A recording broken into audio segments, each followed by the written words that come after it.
Welcome to the new economic class. Today we discuss about the topic planning, Indian planning. ഇന്നത്തെ ക്ലാസ്സിൽ നമ്മൾ discuss ചെയ്യാൻ പോകുന്ന topic ഇന്ത്യയിലെ പ്ലാനിങ്ങിനെ കുറിച്ചാണ്. എന്ന് മുതലാണ് ഇന്ത്യയിൽ പ്ലാനിങ് തുടങ്ങിയത്, അതല്ലെങ്കിൽ ഏത് രൂപത്തിലുള്ള പ്ലാനുകളാണ് ഇന്ത്യ സ്വീകരിച്ചിട്ടുള്ളത് എന്നെല്ലാമാണ് ഇന്നത്തെ ഈ ഒരു ക്ലാസ്സിൽ നമ്മൾ ഡിസ്കസ് ചെയ്യാൻ പോകുന്നത്.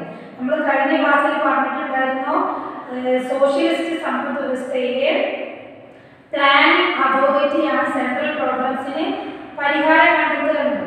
ഇന്ത്യ സ്വീകരിച്ചിട്ടുള്ള എക്കണോമിക് സിസ്റ്റം ഏതായിരുന്നു? മിക്സഡ് എക്കോണമി ആയിരുന്നു. അപ്പോൾ ഈ മിക്സഡ് എക്കോണമിയിലെ സെൻട്രൽ പ്രോബ്ലംസ് അഥവാ സാമ്പത്തിക പ്രശ്നങ്ങൾക്ക് പരിഹാരം കണ്ടെത്തുന്നത് പ്ലാനിംഗ് അതോറിറ്റിയും അതുപോലെ തന്നെ പ്രൈസ് മെക്കാനിസവും കൂടി ചേർന്നാണ് പരിഹാരം കണ്ടെത്തുന്നത്. അപ്പോൾ പ്രൈസ് മെക്കാനിസം എന്താണെന്ന് നമ്മൾ കണ്ടു. എന്താണ്? മാർക്കറ്റിലെ ശക്തികളായ ഡിമാൻഡും സപ്ലൈയും ചേർന്ന് പ്രൈസ് ഡിറ്റർമിൻ ചെയ്യുന്ന ആ ഒരു പ്രോസസ്സിന് പറയുന്ന പേരാണെന്ത്? Price mechanism. Price mechanism is a process in which the forces of the market forces of demand and supply determine the price of a commodity. ആ മാർക്കറ്റിലെ ശക്തികളായ ഡിമാൻഡും സപ്ലൈയും കൂടി ചേർന്നിട്ട് ഒരു വസ്തുവിന്റെ വില നിശ്ചയിക്കുകയാണെങ്കിൽ അതിനെയാണ് നമ്മൾ പ്രൈസ് മെക്കാനിസം എന്ന് പറയുന്നത്. ആ പ്രൈസ് മെക്കാനിസം ആണ് ക്യാപിറ്റലിസ്റ്റ് എക്കോണമിയിലെ പ്രോബ്ലംസ് സോൾവ് ചെയ്യുന്നത്. അതുപോലെ സോഷ്യലിസ്റ്റ് എക്കോണമിയിലെ പ്രോബ്ലംസ് സോൾവ് ചെയ്യുന്നത് പ്ലാനിംഗ് മെക്കാനിസം ആണ്. ഇന്ത്യ സ്വീകരിച്ചിട്ടുള്ള മിക്സഡ് എക്കോണമിയിലെ പ്രൈസ് മെക്കാനിസവും പ്ലാനിംഗ് മെക്കാനിസവും കൂടി ചേർന്നിട്ടാണ് സെൻട്രൽ പ്രോബ്ലംസ് സോൾവ് ചെയ്യുന്നത്. അപ്പോൾ അതിന് നമുക്ക് മനസ്സിലാക്കേണ്ടിയിരിക്കുന്ന ഒരു പ്രധാനപ്പെട്ട കാര്യമാണെന്ത്? പ്ലാനിംഗ്. ഇന്ത്യൻ പ്ലാനിംഗ് എന്ന് പറഞ്ഞാൽ എന്താണ്? ഏത് രീതിയിലുള്ളതാണ് ഇന്ത്യയിലെ പ്ലാനിംഗ് എന്ന് പറയുന്നത്? 1951 ഇന്ത്യയിൽ ആദ്യമായിട്ട് പ്ലാനിംഗ് തുടങ്ങുന്നത്. To start planning in India is 1951. 1951 ഇന്ത്യയിൽ ആദ്യമായിട്ട് പഞ്ചവത്സര പദ്ധതികൾക്ക് തുടക്കം കുറിച്ചത്. 1951 ഇന്ത്യൻ പ്ലാനിംഗ് ആരംഭിക്കുന്നത്. സോവിയറ്റ് യൂണിയൻ നടപ്പാക്കിയിരുന്ന ആ ഒരു പ്ലാനിംഗ് മാതൃകയാണ് ഇന്ത്യ സ്വീകരിച്ചിട്ടുള്ളത്. അല്ലെങ്കിൽ സോവിയറ്റ് യൂണിയനിൽ നടപ്പാക്കിക്കൊണ്ടിരുന്ന പ്ലാനുകളെയാണ് ഇന്ത്യ മാതൃകയായിട്ട് സ്വീകരിച്ചിട്ടുള്ളത്. ഇന്ത്യയിൽ നടന്നുകൊണ്ടിരിക്കുന്നത് പ്ലാനിംഗ് നടപ്പാക്കിയത് മുതൽ നടന്നുകൊണ്ടിരിക്കുന്നത് പഞ്ചവത്സര പദ്ധതികളാണ്. 5 ഇയർ പ്ലാൻസ് ആണ് ഇന്ത്യയിൽ നടന്നുകൊണ്ടിരിക്കുന്നത്. പക്ഷേ 5 ഇയർ പ്ലാനിന്റെ ഡ്യൂറേഷൻ എത്രയാണ്? 5 വർഷമാണ്. 5 ഇയേഴ്സ്, 5 വർഷമാണ് പഞ്ചവത്സര പദ്ധതികളുടെ അല്ലെങ്കിൽ 5 ഇയർ പ്ലാനിന്റെ ഡ്യൂറേഷൻ എന്ന് പറയുന്നത് 5 വർഷമാണ്. പക്ഷേ അതല്ലാതെ ദീർഘകാലാടിസ്ഥാനത്തിലുള്ള പെർസ്പെക്റ്റീവ് പ്ലാനുകളും ഇന്ത്യയിലെ ചില സമയങ്ങളിൽ നടപ്പാക്കേണ്ടി വന്നിട്ടുണ്ട്. പെർസ്പെക്റ്റീവ് പ്ലാനുകൾ എന്ന് പറഞ്ഞാൽ 10 വർഷത്തിൽ കൂടുതലും 20 വർഷത്തോളം ഡ്യൂറേഷൻ ഉള്ളതുമായ തരത്തിലുള്ള പ്ലാനുകളെയാണ് നമ്മൾ പെർസ്പെക്റ്റീവ് പ്ലാനുകൾ എന്ന് പറയുന്നത്. ഇന്ത്യയിലെ പെർസ്പെക്റ്റീവ് പ്ലാനുകൾ നടപ്പാക്കിയിട്ടുണ്ട്.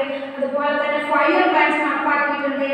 ഈ 5 ഇയർ പ്ലാനിൽ ഗ്യാപ്പ് വരുന്ന സമയത്ത് ആനുവൽ പ്ലാനുകളും ഓരോ വർഷത്തേക്കുമുള്ള പ്ലാനുകളും ഇന്ത്യയിൽ നടപ്പാക്കിയിട്ടുണ്ട്. ഇന്ത്യയിലെ പ്ലാനിങ്ങിന്റെ പിതാവ് എന്നറിയപ്പെടുന്നത് PC മഹലാനോബിസ് ആണ്. പ്രശാന്ത് ചന്ദ്ര മഹലാനോബിസ് ആണ് ഇന്ത്യൻ പ്ലാനിങ്ങിന്റെ പിതാവ് എന്ന് അറിയപ്പെടുന്നത്. What do you mean by planning? എന്താണ് പ്ലാനിംഗ് എന്ന് പറഞ്ഞാൽ?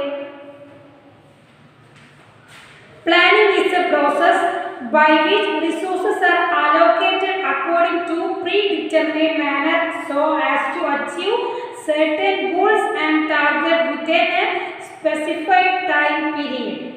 പ്ലാനിംഗ് എന്ന് പറഞ്ഞാൽ ഒരു നിശ്ചിത കാലയളവിനുള്ളിൽ ചില ലക്ഷ്യങ്ങൾ നേടാനാകുന്ന വിധത്തിൽ മുൻകൂട്ടി നിശ്ചയിച്ച രീതിയിൽ വിഭവങ്ങൾ പങ്കിടുന്ന പ്രക്രിയക്കാണ് എന്ത് പറയുന്നത്? പ്ലാനിംഗ് എന്ന് പറയുന്നത്. നമ്മൾ മുൻകൂട്ടി നിശ്ചയിച്ചിട്ടുള്ള ചില ലക്ഷ്യങ്ങൾ നമുക്ക് നേടിയെടുക്കാൻ വേണ്ടിയിട്ട് നമ്മുടെ കയ്യിൽ അവൈലബിൾ ആയിട്ടുള്ള റിസോഴ്സസ് പങ്കിട്ട് നൽകുന്ന പ്രക്രിയക്ക് പറയുന്ന പേരാണ് എന്ത്? Planning. Planning is a process by which resources are allocated according to predetermined manner so as to achieve certain goals and targets within a specific period of time. For example, ഇപ്പോൾ നമ്മളൊരു target എന്ന് പറഞ്ഞാൽ നമുക്കൊരു bridge ഉണ്ടാക്കണം. അപ്പോൾ അതിന് വേണ്ടിയിട്ട് നമ്മൾ പ്ലാൻ തയ്യാറാക്കണം. അപ്പോൾ നമ്മൾ എങ്ങനെ തയ്യാറാക്കും? ഒരു വർഷത്തിനുള്ളിൽ നമുക്ക് ഈ ബ്രിഡ്ജിൻ്റെ പണി മുഴുവനായിട്ട് നമ്മൾക്ക് തീർക്കണം. അതിന് വേണ്ട പണം ഇത്ര, ഒരു 10 ലക്ഷം രൂപയാണ് ഇതിന് വരുന്ന ചിലവ്. അതിന് വേണ്ടിയിട്ട് ഇത്ര റിസോഴ്സസുകൾ നമ്മൾ ലാൻഡ്, ലേബേഴ്സ്, ഇത്ര ക്യാപിറ്റൽ, ഇത്ര ഒക്കെ നമ്മൾ വിനിയോഗം ചെയ്യണമെന്നുള്ള ആ ഒരു മുൻകരുതലിനെയാണ് നമ്മൾ എന്ത് പറയുക? പ്ലാനിങ് എന്ന് പറയുന്നത്. Planning is A process by which resources are allocated according to predetermined manner so as to achieve certain goals and targets within a specific period of time. Then ഈ ഇന്ത്യയിലെ പഞ്ചവത്സര പദ്ധതികൾക്ക് പൊതുവായിട്ടുള്ള വ്യക്തമായിട്ടുള്ള ചില ലക്ഷ്യങ്ങളോട് കൂടിയിട്ടാണ് ഇന്ത്യൻ പഞ്ചവത്സര പദ്ധതി അല്ലെങ്കിൽ ഇന്ത്യൻ പ്ലാനിങ് രൂപം കൊടുത്തിട്ടുള്ളത്. അപ്പോൾ എന്തെല്ലാം ആയിരിക്കണം ഇതിൻ്റെ ലക്ഷ്യങ്ങൾ? What are the objectives of Indian planning? First one,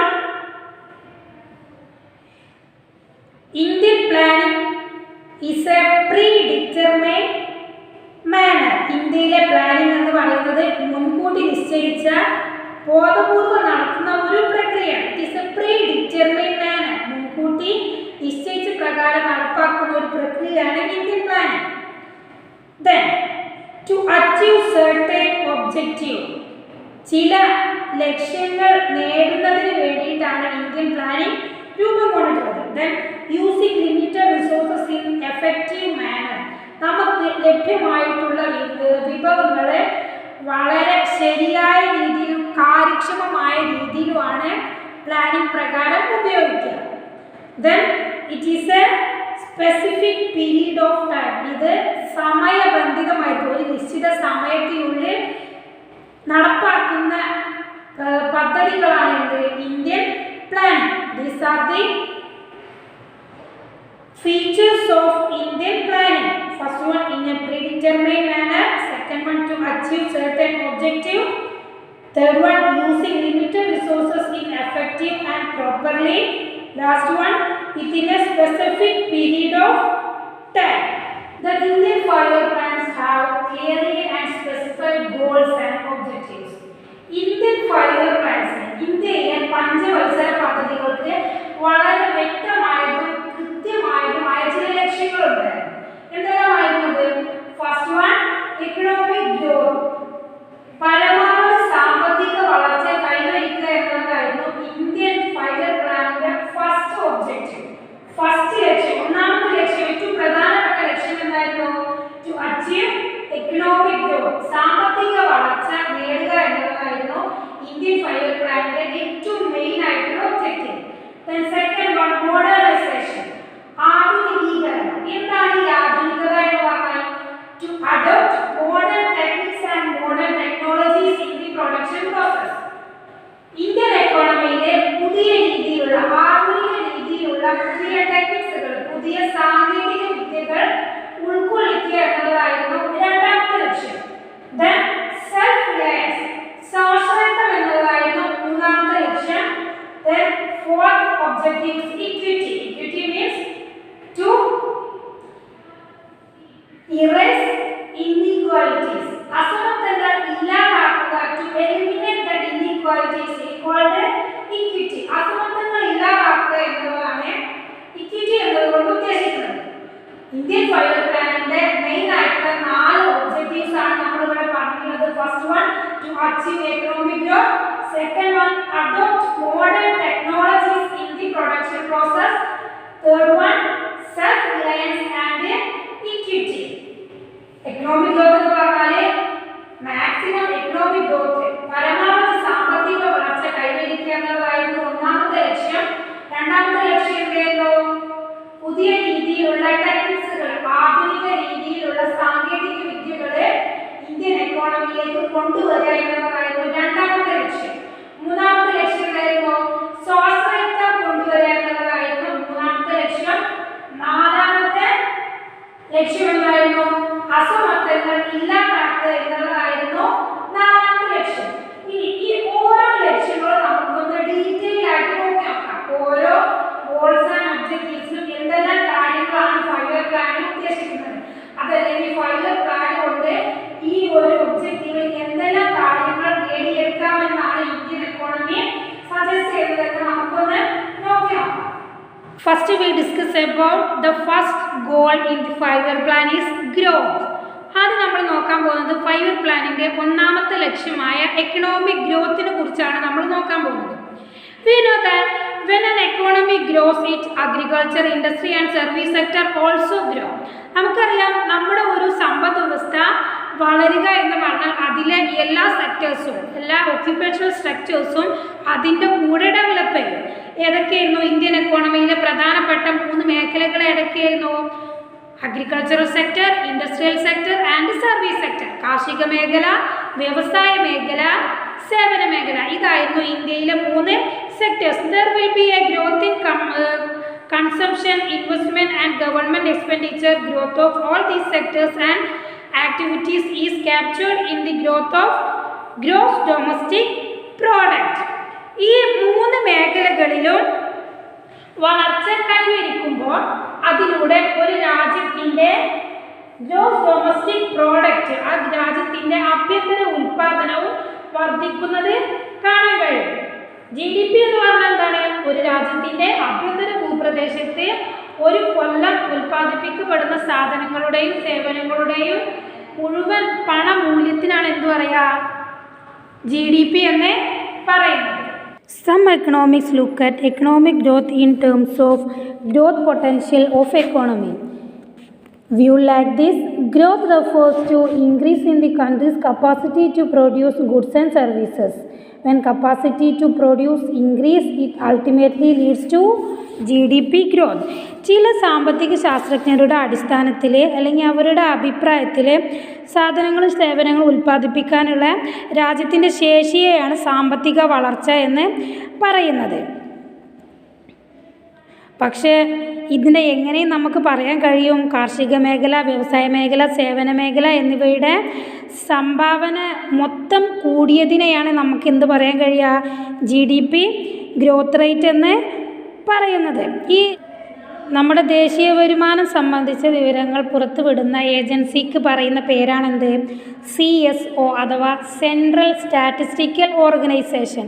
ഈ ഓർഗനൈസേഷനാണ് ഇന്ത്യയുടെ ദേശീയ വരുമാനത്തെക്കുറിച്ചും GDP വളർച്ചാ നിരക്കിനെ കുറിച്ചെല്ലാമുള്ള വിവരങ്ങൾ പബ്ലിഷ് ചെയ്യുന്ന ഏജൻസി. അതുപോലെ മറ്റൊരു ഏജൻസിയാണ് എന്ത്? NSSO, national sample survey organisation. India പോപ്പുലേഷനെ കുറിച്ചുള്ള, ജനസംഖ്യാ കണക്കെടുപ്പിനെ കുറിച്ചുള്ള എല്ലാ വിവരങ്ങളും പബ്ലിഷ് ചെയ്യുന്നത് ആരാണ്? ഓരോ 10 വർഷം കൂടുന്തോറും നമ്മുടെ ഇന്ത്യയിൽ സെൻസസ് നടക്കുന്നുണ്ട്, ജനസംഖ്യാ കണക്കെടുപ്പ് നടക്കുന്നുണ്ട്. അതിനെക്കുറിച്ചുള്ള വിവരങ്ങൾ പബ്ലിഷ് ചെയ്യുന്ന ഏജൻസിയാണ് ഏത്? NSSO. അപ്പോൾ NSSO പോപ്പുലേഷൻ കണക്കുകൾ പുറത്തുവിടുന്ന ഏജൻസിയും അതുപോലെ തന്നെ CSO നാഷണൽ ഇൻകമായി ബന്ധപ്പെട്ട വിവരങ്ങൾ പുറത്തുവിടുന്ന ഏജൻസിയാണ്. അപ്പോൾ ഒരു സമ്പദ് വ്യവസ്ഥയുടെ വളർച്ച എന്നുള്ളത്, കൂടുതൽ വളർച്ച കൈവരിക്കുക എന്നുള്ളതാണ് ഏതൊരു സമ്പദ് വ്യവസ്ഥയുടെയും ഏറ്റവും പ്രധാനമായിട്ടുള്ള ലക്ഷ്യം. ഈ വളർച്ച നമ്മൾ അഗ്രികൾച്ചറൽ സെക്ടറിലുള്ള വളർച്ചയാണ് നമ്മൾ ആദ്യമായിട്ട് നോക്കുന്നത്. ഇന്ത്യൻ സമ്പദ് വ്യവസ്ഥ ആദ്യം കാലങ്ങളിലെല്ലാം പൂർണ്ണമായും കൃഷിയെ ആശ്രയിച്ചാണ് കഴിഞ്ഞിട്ടുള്ളത് എങ്കിലും പിന്നീട് അത് ബ്രിട്ടീഷുകാരുടെ വരവോട് കൂടിയിട്ട് കാർഷിക മേഖലയിൽ നിന്നുള്ള വരുമാനം കുറഞ്ഞ് വരികയാണ് ചെയ്തിട്ടുള്ളത്. ഇന്ന് കൂടെ നമ്മൾ മനസ്സിലാക്കിയിരിക്കേണ്ട മറ്റൊരു പ്രധാനപ്പെട്ട കാര്യം എന്ന് പറഞ്ഞാൽ ഏതൊരു രാജ്യം വികസിക്കുമ്പോഴും അവിടെ എന്ത് നടക്കുന്നുണ്ട്? ഘടനാപരമായ മാറ്റങ്ങൾ സംഭവിക്കുന്നുണ്ട്. As an economy grow it will undergo some structural changes. The structure of its GDP and the occupational structure will change.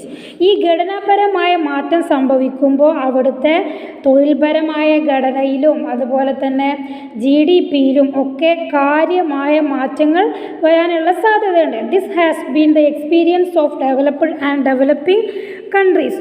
ഒട്ടേറെ വികസിത രാജ്യങ്ങളിലും അതുപോലെ തന്നെ വികസ്വര രാജ്യങ്ങളിലെല്ലാം ഇത് തന്നെയാണ് നടന്നുകൊണ്ടിരിക്കുന്നത്. കാരണം എന്താ? വികസനം നടക്കുമ്പോൾ കാർഷിക മേഖലയെക്കാളും കൂടുതലായിട്ട് വികസനം എപ്പോഴും നടന്നുകൊണ്ടിരിക്കുന്നത് സേവന മേഖലയിലാണ്.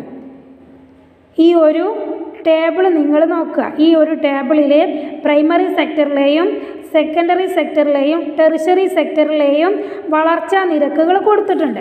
1950-51 ആ ഒരു കാലഘട്ടത്തിൽ അഥവാ 5 ഇയർ പ്ലാൻ തുടങ്ങിയ ആ ഒരു കാലഘട്ടത്തിൽ പ്രൈമറി സെക്ടറിൽ അഥവാ കാർഷിക മേഖലയുടെ വളർച്ചാ നിരക്ക് എത്രയായിരുന്നു, അതല്ലെങ്കിൽ GDP-യിലേക്കുള്ള അവരുടെ വരുമാനത്തിൻ്റെ ശതമാനം സംഭാവന എത്രയായിരുന്നു? 59% പ്രൈമറി സെക്ടറിൻ്റെ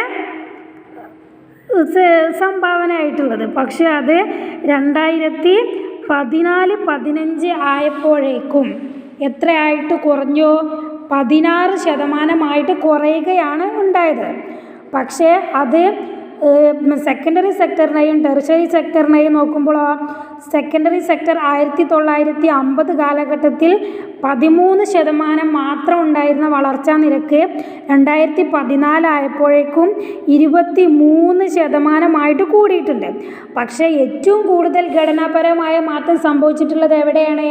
അഗ്രികൾച്ചറൽ സെക്ടറിലും അതുപോലെ തന്നെ സർവീസ് സെക്ടറിലും. പ്രൈമറി സെക്ടറിലും ടെറിഷറി സെക്ടറിലുമാണ് ഏറ്റവും കൂടുതൽ മാറ്റം സംഭവിച്ചിട്ടുള്ളത്. 5 ഇയർ പ്ലാൻ തുടങ്ങുന്ന ആ ഒരു സമയത്ത് പ്രൈമറി സെക്ടറിലായിരുന്നു, അഗ്രികൾച്ചറൽ സെക്ടറിലായിരുന്നു ഏറ്റവും കൂടുതൽ GDP ശതമാനം, ഏറ്റവും കൂടുതൽ വളർച്ചാ നിരക്ക് ഉണ്ടായിരുന്നത്. 59% ഉണ്ടായിരുന്നത്. അത് 2015 ആയപ്പോഴേക്കും 16% കുറയുകയാണ് ചെയ്തിട്ടുള്ളത്. പക്ഷേ സർവീസ് സെക്ടറിൻ്റെ കാര്യമോ 1950 28% മാത്രം ഉണ്ടായിരുന്ന സർവീസ് സെക്ടറിൻ്റെ ഗ്രോത്ത് റേറ്റ് 2014 ആയപ്പോഴേക്കും 60% കൂടിയിട്ടുണ്ട്. അപ്പോൾ ഒരു രാജ്യം ഡെവലപ്പ് ചെയ്തുകൊണ്ടിരിക്കുമ്പോൾ ഏറ്റവും കൂടുതൽ ഡെവലപ്മെൻറ്റ് നടന്നുകൊണ്ടിരിക്കുന്നത് സേവന മേഖലയിലാണ്. അതല്ലെങ്കിൽ ഏറ്റവും കൂടുതൽ ആളുകൾ ജോലി ചെയ്യാൻ താല്പര്യപ്പെടുന്നത് സേവന മേഖലയിലാണ്. ഏറ്റവും കൂടുതൽ ആളുകൾ ജോലി ചെയ്യാനായിട്ട് താല്പര്യപ്പെടുന്നത്. അടുത്തത് നമ്മൾ 5 ഇയർ പ്ലാനിൻ്റെ രണ്ടാമത്തെ ഒബ്ജക്റ്റീവായ മോഡേണൈസേഷനാണ് നമ്മൾ നോക്കാൻ പോകുന്നത്. Modernisation means the adoption of modern technology. Modernization is necessary to increase the productivity. Modern farming is more productive than traditional farming. Then powerful loom and mills are more productive than handloom. Modernization of farms, factories and services will raise productivity. India's 5 year plan consistently aimed at modernization in the economy. ഇന്ത്യയുടെ 5 year plan Indian എക്കോണമിയിൽ modernisation കൊണ്ടുവരാനുള്ള ഏറ്റവും പ്രധാനപ്പെട്ട കാരണം, അല്ലെങ്കിൽ modernisation Indian എക്കോണമിയിൽ adopt ചെയ്യുക എന്നുള്ളത് Indian 5 year പ്ലാനിൻ്റെ ഏറ്റവും പ്രധാനമായിട്ടുള്ള ഒരു ലക്ഷ്യമായിരുന്നു. കാരണം എന്താ? മോഡേണൈസേഷൻ എന്നതുകൊണ്ട് എന്താണ് ഉദ്ദേശിക്കുന്നത്? ആധുനിക സാങ്കേതിക വിദ്യകൾ പ്രൊഡക്ഷൻ പ്രോസസ്സിൽ സ്വീകരിക്കുക എന്നുള്ളതാണ് മോഡേണൈസേഷൻ എന്നതുകൊണ്ട് ഉദ്ദേശിക്കുന്നത്. Modernisation means adoption of modern technology. പുതിയ രീതിയിലുള്ള സാങ്കേതിക വിദ്യകളൊക്കെ നമ്മൾ സ്വീകരിക്കുക എന്നതാണ് ഇതുകൊണ്ട് അർത്ഥമാക്കുന്നത്. ഇപ്പോൾ ഉദാഹരണമായി പറഞ്ഞാൽ ഇപ്പോൾ സ്ഥലങ്ങളിലും ഫാക്ടറികളിലും നമ്മൾ മോഡേണൈസ്ഡാക്കുക. അപ്പോൾ സ്ഥലങ്ങളിലൊക്കെ പണ്ട് കാലങ്ങളിലെല്ലാം അവിടെ നിലം ഉഴുതുമറിക്കുന്നതിനും അതുപോലെ തന്നെ ഞാറ് നടുന്നതിനും കൊയ്യുന്നതിനും ഒക്കെ ഹ്യൂമൻ ബീയിങ്സ് ആയിരുന്നു അവിടെയൊക്കെ ജോലി ചെയ്തിരുന്നത്. ആളുകൾ, തൊഴിലാളികളായിരുന്നു അവിടെ എല്ലാം ജോലി ചെയ്തിട്ടുണ്ടായിരുന്നത്. ഇപ്പോൾ ഒരു വ്യക്തി രാവിലെ ഒരു 10 മണി മുതൽ വൈകിട്ട് ഒരു 4 മണി വരെ ജോലി ചെയ്താലും അവർക്ക് ചെയ്യാൻ കഴിയുന്നതിൻ്റെ മാക്സിമം ചെയ്താലും അതിനേക്കാൾ വളരെ കൂടുതലായിട്ട് ചെയ്യാൻ മെഷീനെ കൊണ്ട് സാധിക്കും. അഥവാ മോഡേൺ ടെക്നോളജി ഉപയോഗിച്ച് നിർമ്മിച്ചിട്ടുള്ള പുതിയ കൊയ്ത്ത് യന്ത്രങ്ങളും മെതി യന്ത്രങ്ങളും എല്ലാം മനുഷ്യരെക്കാൾ കൂടുതൽ പ്രൊഡക്റ്റീവ് കപ്പാസിറ്റി ഉള്ള വസ്തുക്കളായിരുന്നു. അതുകൊണ്ട് തന്നെ കൃഷിത്തോട്ടങ്ങളിലും ഫാക്ടറികളിലും സർവീസ് സെക്ടറിലുമെല്ലാം മോഡേണൈസേഷൻ അഡോപ്റ്റ് ചെയ്യുന്നത് വഴി പ്രൊഡക്ടിവിറ്റി ഇൻക്രീസ് ചെയ്യാനായിട്ട് കഴിയുമായിരുന്നു. ഈ കൃഷിസ്ഥലങ്ങളിൽ മനുഷ്യർക്ക് പകരം മെഷീൻ ഉപയോഗിച്ച് ജോലി ചെയ്യുക, അതുപോലെ തന്നെ ഹാൻഡ്ലൂമിന് പകരം ഇപ്പോൾ കൈത്തറി വസ്ത്രങ്ങളിൽ എംബ്രോയ്ഡറി ഒക്കെ കൈ കൊണ്ട് ചെയ്യുന്നതിന് പകരം മെഷീൻ ഉപയോഗിച്ച് ചെയ്യുക. അത്തരത്തിലുള്ള മോഡേൺ ടെക്നോളജി നമ്മൾ പ്രൊഡക്ഷൻ ടെക്നിക്കിൽ അഡോപ്റ്റ് ചെയ്യുന്നത് വഴി നമുക്ക് നമ്മുടെ വളർച്ചാ നിരക്ക് കൂടുതലാക്കാം, അതല്ലെങ്കിൽ വർദ്ധിപ്പിക്കാമെന്നാണ് മോഡേണൈസേഷൻ എന്ന ഈ ഒരു പഞ്ചവത്സര പദ്ധതിയുടെ ലക്ഷ്യം എയിം ചെയ്യുന്നത്. Then next objective is self reliance. പഞ്ചവത്സര പദ്ധതിയുടെ മൂന്നാമത്തെ ലക്ഷ്യമാണ് എന്ത്? സ്വാശ്രയത്വം. Self reliance means relying on one self that reducing dependence on others. For a country self reliance means relying on own resources for development. സ്വാശ്രയത്വം എന്ന് പറയുന്നത് നമ്മൾ മറ്റൊരാളെ ആശ്രയിക്കാതെ സ്വന്തം കാലിൽ നിൽക്കാൻ പഠിക്കുക എന്നുള്ളതാണ് ഈ സ്വാശ്രയത്വം കൊണ്ട് നമ്മൾ അർത്ഥമാക്കുന്നത്. അഥവാ നമുക്ക് നമ്മുടെ ഡെയിലി ലൈഫിന് ആവശ്യമായിട്ടുള്ള സാധനങ്ങൾക്ക് വേണ്ടിയിട്ടെല്ലാം നമ്മൾ മറ്റൊരാളെ ഡിപ്പെൻഡ് ചെയ്യുന്നത്, മറ്റൊരാളെ ആശ്രയിക്കുന്നത് നമ്മൾ ഒഴിവാക്കുക. നമ്മൾ സ്വാശ്രയരായിട്ട് മാറുക. നമുക്ക് വേണ്ട കാര്യങ്ങളെല്ലാം നമ്മൾ തന്നെ ഉൽപ്പാദിപ്പിക്കുന്ന ആ ഒരു രീതിയിലേക്ക് നമ്മൾ മാറുക എന്നുള്ളതായിരുന്നു 5 ഇയർ പ്ലാനിൻ്റെ മറ്റൊരു ലക്ഷ്യം. അന്യരെ ആശ്രയിക്കുന്നത് പരമാവധി കുറക്കുക എന്നുള്ളതാണ് സ്വാശ്രയത്വം. ഒരു രാജ്യത്തെ സംബന്ധിച്ചാകുമ്പോൾ ഈ സ്വാശ്രയത്വം എന്നതിനെ സ്വന്തം വിഭവ സമ്പത്തിനെ ആശ്രയിച്ച് മാത്രം വികസനം സാധിപ്പിക്കുക എന്ന് അർത്ഥം വരും. ഇപ്പോൾ നമുക്ക് നമ്മുടെ രാജ്യത്തുള്ള റോഡ്, റെയിൽവേ ഇതിൻ്റെയൊക്കെ ഡെവലപ്മെൻറ്റിനൊക്കെ വേണ്ടിയിട്ട് നമ്മൾ പുറത്തുള്ള മറ്റ് രാജ്യങ്ങളുമായി ഡിപ്പെൻഡ് ചെയ്യുക. അതല്ലെങ്കിൽ അവരുടെ കയ്യിൽ നിന്ന് കടമായിട്ടോ അതല്ലെങ്കിൽ എന്തെങ്കിലും പ്രോപ്പർട്ടി ആയിട്ടോ ഒക്കെ മറ്റ് രാജ്യങ്ങളിൽ നിന്ന് കടം വാങ്ങുന്നതിന് പകരം നമ്മുടെ രാജ്യത്ത് എന്തെല്ലാം റിസോഴ്സസുകൾ അവൈലബിൾ ആയിട്ടുണ്ടോ അവ ഉപയോഗിച്ച് പ്രൊഡക്ഷൻ നടത്തുന്നതിനെയാണ് സ്വാശ്രയത്വം അഥവാ സെൽഫ് റിലയൻസ് എന്ന് പറയുന്നത്. Then the next objective of 5 year plan is equity. Equity means reduction in inequality. Growth, modernisation and self Reliance are important, but in the absence of equity they become meaningless. It is possible that an economy may achieve high growth. ഈ നീതി, equity എന്ന് പറഞ്ഞാൽ എന്താണ്? Inequalities ഇല്ലാതാക്കുക, അസമത്വങ്ങൾ ഇല്ലാതാക്കലാണ് എന്ത്? Equity അഥവാ നീതി എന്നത്. നീതി ഇല്ല എന്നുണ്ടെങ്കിൽ ബാക്കി എന്തെല്ലാം ലക്ഷ്യങ്ങൾ നടപ്പാക്കിയിട്ട് ഒരു കാര്യം നമുക്ക് യാതൊരു പ്രയോജനം ഉണ്ടാവില്ല. കാരണം എന്താ? ഇപ്പോൾ നമ്മുടെ ഗ്രോത്ത്, മോഡേണൈസേഷൻ, സെൽഫ് റിലയൻസ് ഇതെല്ലാം ഈ ഇക്വിറ്റിയുടെ അഭാവത്തിൽ ഇതെല്ലാം യാതൊരു പ്രയോജനം ഒരു മീനിങ്ലെസ് ആയിട്ട് മാറും. കാരണം എന്താ? ഒരു രാജ്യത്ത് നീതി ഇല്ല എന്നുണ്ടെങ്കിൽ അവിടുത്തെ വളർച്ച, നവീകരണം, സ്വാശ്രയത്വം ഇവയെല്ലാം വെറുതെ ആയിപ്പോവും. ഇപ്പോൾ ഒരു രാജ്യം ഒരു പക്ഷേ വളരെ ഉയർന്ന രീതിയിലുള്ള വളർച്ചാ നിരക്ക് നേടിയെന്ന് വരാം. അതുപോലെ തന്നെ ആധുനികവൽക്കരണവും സ്വാശ്രയത്വം എല്ലാം കൈവരിച്ചെന്ന് വരാം. ഇതൊക്കെ ആയാലും അവിടുത്തെ വലിയൊരു ജനവിഭാഗം ആളുകൾ എന്ത് ചെയ്യുന്നുണ്ടാവും? നീതി ലഭിക്കാതെ അപ്പോഴും ദാരിദ്ര്യത്തിലും അവഗണനയിലുമായിട്ട് ജീവിക്കുന്നുണ്ടാകും. അതിനെയാണ് നമ്മൾ ഇൻഇക്വാലിറ്റി അഥവാ അനീതി എന്ന് പറയുന്നത്. ഇന്ത്യൻ പഞ്ചവത്സര പദ്ധതി ലക്ഷ്യം വെക്കുന്നത് എന്താണ്? ഇന്ത്യയിലെ എല്ലാ ജനങ്ങളെയും ഒരുപോലെ കണക്കാക്കുക എന്നുള്ളതാണ് ഇക്വിറ്റി എന്ന ഈ ഒരു ഒബ്ജക്റ്റീവ് കൊണ്ട് നമ്മുടെ 5 ഇയർ പ്ലാൻ ലക്ഷ്യം വെക്കുന്നത്. ഇന്നത്തെ ക്ലാസ്സിൽ നമ്മൾ ഡിസ്കസ് ചെയ്ത കാര്യങ്ങളെല്ലാം എല്ലാവർക്കും മനസ്സിലായിട്ടുണ്ടാകുമെന്ന് കരുതുന്നു. Okay, thank you.